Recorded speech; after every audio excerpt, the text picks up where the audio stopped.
আমরা যদি প্রকৃতির মধ্যে যদি দেখি তাহলে সেখানে আমরা দেখব যে যখন বৃষ্টি পড়ে সেই বৃষ্টিটা কিন্তু বেছে বেছে পড়ে না, বৃষ্টিটা বেছে বেছে পড়ে না। আর একটা জিনিস, বৃষ্টি যখন পড়ে বৃষ্টির জলটা যেখানে থাকে সেটা নির্ভর করে যে বৃষ্টির জলটার আধার কতখানি, হ্যাঁ, তার যে কন্টেইনারটা সেই রিসিভ করছে যাতে করে যে বোলটা বা ভেজেলটা বা কন্টেইনারটা সেটা কতখানি। এখন যখন বৃষ্টির জল পড়ছে আমি যদি একটা চামচ ধরি তাহলে আমি 1 চামচ বৃষ্টির জল পাই, আমি যদি একটা ড্রাম ধরি 1 ড্রাম জল পাই। আমি যদি আরো বড় একটা পাত্র তৈরি করতে পারি সেই পাত্রটা পুরো বৃষ্টি কিন্তু জলে ভরিয়ে দেয়। তো বৃষ্টির জলটা যদি আমি একটা চামচে ধরে আমি যদি বলি যে বৃষ্টি একমাত্র 1 চামচ জলই দেয়, অর্থাৎ 1 চামচ গ্রেসই দেয়, grace comes only in a teaspoon, is it A right statement of fact? আমি যদি এই জীবনে আমি স্পিরিচুয়াল কিছু ট্রুথসকে দেখতে চাই, জানতে চাই, তাহলে কিন্তু আমাকে সেই গভীরভাবে সেই সাবজেক্টটাকে স্টাডি করতে হবে, আরো আরো আরো স্টাডি করতে হবে, আমাকে তাতে সময় দিতে হবে। কিন্তু দেখবে বেশিরভাগ মানুষের মধ্যে কিন্তু ডাইভারশনসগুলো বেশি। এই নয় যে তারা বলে যে আমরা তো সংসারে, আমাদের কত জিনিস সামনে তবে ঠাকুরকে ডাকতে হয়, এটা ঘটনা। আবার এটা ঘটনাও নয়। ভালো করে যদি একটা মানুষ তার নিজের দৈনন্দিন জীবনে 24টা ঘন্টাকে ভালো করে স্টাডি করে, টাইম স্টাডি করে, তাহলে তারা দেখবে কত সময় প্রত্যেক দিন তারা কেবল ওয়েস্ট করে, নষ্ট করে। In between many of the daily rituals that everyone is expected to perform, whether at work or in home, wherever it is, কত সময় আমাদের কাছে থাকে ইন বিটুইন গ্যাপসগুলো, যে গ্যাপসগুলো কিন্তু আমরা ধরি না। ব্যস্ততম মানুষও কিন্তু সেই যদি তার ঠিক টাইম ম্যানেজমেন্টটা করতে জানে তাহলে তার কাছে অফুরন্ত সময় ভালো কাজ করার জন্য। যারা ওই পথে কাজ করেছেন তারা যদি তাদের মেমোয়ার্স লিখে যান, তাদের জীবনীটাকে যদি আমি একটু ঘাঁটি, আমি কত কিছু জানতে পারবো। সুতরাং এই নয় ও পেয়েছে আমি পাইনি, এই নয় এই কারণে আমার মনে হয় there is lot of kind of partiality. No, there is no partiality. বৃষ্টি ঝরঝর ঝরঝর করে পড়ছে, তুমি একটা বড় বালতি নিয়ে গিয়ে যদি বৃষ্টির তলায় রাখো বালতিটা ভরে যাবে। বৃষ্টি কিন্তু বালতিতে 1 চামচ দেবে না, ও বালতিটা পুরো ভরে দেবে। আবার তুমি যদি বৃষ্টির মধ্যে দাঁড়িয়ে একটা চামচ পাতো, ও চামচটিকেই ভরে দেবে। না, তুমি কি বৃষ্টিকে পক্ষপাতিত্ব দোষে দুষ্ট করতে পারবে যে ওখানে 1 বালতি দিল আর আমাকে মাত্র 1 চামচ? হয় না। আহা ওরা জানে না তো করুণা নির্ঝর না তো, না চাহিতে নিরন্তর ঝড় ঝড় বয়। ওরা চাহিতে জানে না দয়াময়, না চাহিতে নিরন্তর ঝড় ঝড় বয়।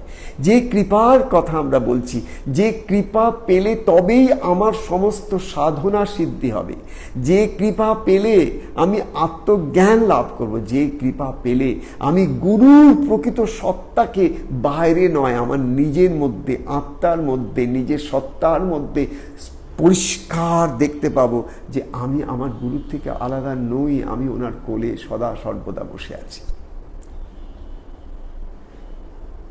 যে কৃপা লাভ করলে আমি যখন ইষ্টের দিকে তাকাবো আমি ইষ্টেকে কিরম দেখবো, জীবন্ত দেখবো। এটা একটা কৃপা। কিন্তু সেই কৃপাটা লাভ করার জন্য যে আকুলতা, শ্রী রামকৃষ্ণদেব যখন ওই মায়ের মূর্তির সামনে দাঁড়িয়ে আকুল হয়ে কাঁদছেন যে মা তুই দেখা দিবি নে, আকুল হয়ে কাঁদছেন যে কবে আমি তোর দেখা পাবো। একটা মূর্তি, একটা শিলা মূর্তি বা একটা মেটালিক ফর্ম, তার সামনে দাঁড়িয়ে সে আকুল হয়ে কাঁদছে সাধক।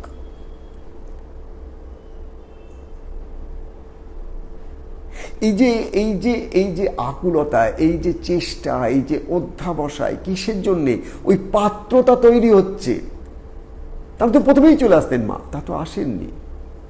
কেন ঠাকুরের মতন যিনি অবতার কল্প পুরুষ, তিনি তার জীবনের কথা আমরা আলোচনা করছি, তিনি এরকম হতে পারে যে তাকে দিনের পর দিন মায়ের কাছে কাঁদতে হতে পারে, তবে মা দর্শন দেবেন। তিনি তো তৈরি আধার, তবুও তাকে কাঁদতে হয়। হ্যাঁ গো হয়। লোকনাথ ব্রহ্মচারী বাবাকে যখন তার গুরুদেব ভগবান গাঙ্গুলি বাংলার বিভিন্ন জায়গায় বনে জঙ্গলে হঠযোগে চরম সাধ্য সাধনা করালেন, যোগ সাধনার এক একটা সিঁড়ি পেরোলেন, নিয়ে চলে গেলেন হিমালয়ে, সেখানে 30, 40, 50 বছর ধরে কঠিনতম তপস্যা করালেন। কেন কেন কিসের জন্য এত কঠিন তপস্যা, কিসের দরকার? তিনি তো তৈরি হয়েই এসেছেন। তার কারণ তার পূর্ব জীবনটাকে যদি আমরা দেখি, সীতানাথ বন্দ্যোপাধ্যায়ের বেরুক গ্রামে, এই তো বর্ধমানের পাশে দামোদর নদীর তটে বেরুক গ্রাম, সেখানে এখন ঠাকুরের আশ্রমও হয়েছে। তো বাবা যখন বেরুগ্রামে সীতানাথ বন্দ্যোপাধ্যায় হয়ে যে ঘরে আছেন, সেই ঘরে তাঁর জীবনটা যদি দেখি আমরা দেখব তিনি সব সময় একান্তে completely he is immersed into meditative life, immersed into spiritual contemplation. He is not married, he is not attached, he is not in anything. এই এত উচ্চ একটা আত্মা যখন পরে লোকনাথ ঘোষাল হয়ে আসছেন, তারপরে গুরু ভগবান গাঙ্গুলির হাতে যখন তিনি পড়ছেন, সেখান থেকে তার যখন সাধনা শুরু হচ্ছে 90 বছরের কঠিনতম তপস্যা।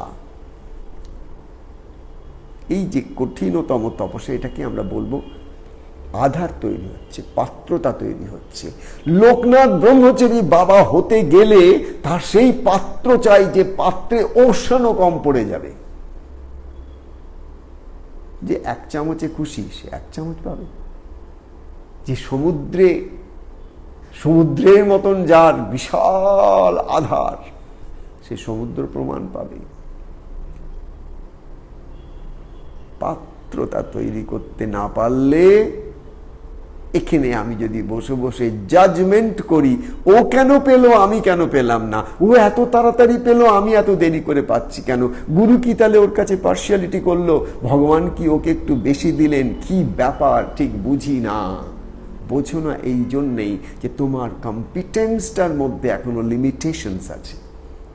যেদিন তোমার কম্পিটেন্সের লিমিটেশনের থ্রেশহোল্ডস গুলো আস্তে আস্তে ব্লার্ড হয়ে যাবে, that day you will start to see the grace from a completely different perspective altogether. You will never be judged. First thing first, a true seeker in the path of spirit is non-judgmental in his or her awareness. যত নন জাজমেন্টালি এই universal loss গুলোকে আমরা দেখব, যত নন জাজমেন্টালি এই universal ম্যানিফেস্টেশনসকে দেখব as the ultimate revelation of that particular light, তত আস্তে আস্তে আমার কম্পিটেন্স তৈরি হবে, আমার নলেজ বাড়বে, তত আস্তে আস্তে করে আমার ভিশনটা ক্ল্যারিটি আসবে, তত আমার ভেতরে যে ক্ষোভ বিক্ষোভ, ক্ষেপ বিক্ষেপ, এই নিয়ে আমার মনটা চঞ্চল অস্থির, এগুলো আস্তে আস্তে শান্ত হবে।